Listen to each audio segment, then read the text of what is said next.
Hello, good people. One of my homework assignments for the herbalism class that I'm taking right now is to make homemade vinegar. So, what I've done is taken some organic apple juice and mixed it with two different kinds of vinegar and set it aside about a week ago.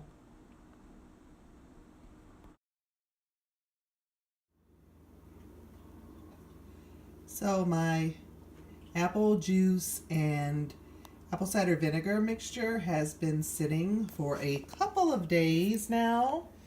Um, I'm about to stir it.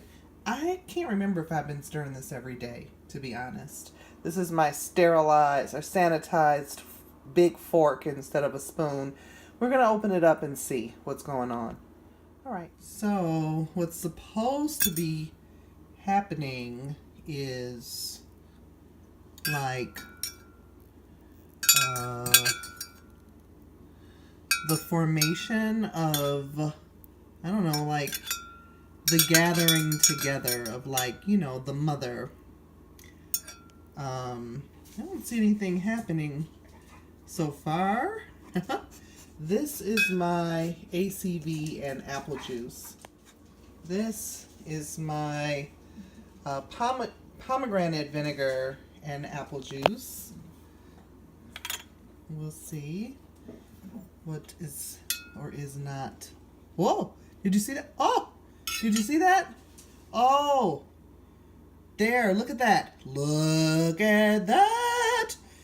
That's word to your mother. I think that's what oh! That's what it's supposed to be doing, y'all. Okay, I know that's probably looking kind of gross. Get off my fork.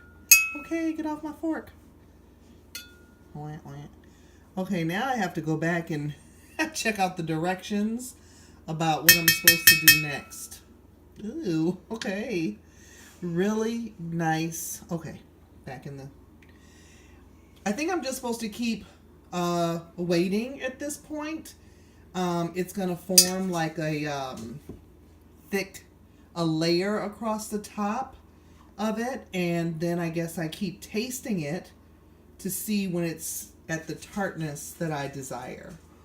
But this is looking good. That's so interesting that the pomegranate vinegar, for whatever reason, reacted more quickly with the apple juice than the apple cider vinegar. So this was Trader Joe's organic pomegranate vinegar with the mother, and the other was the Kroger brand apple cider vinegar with the mother.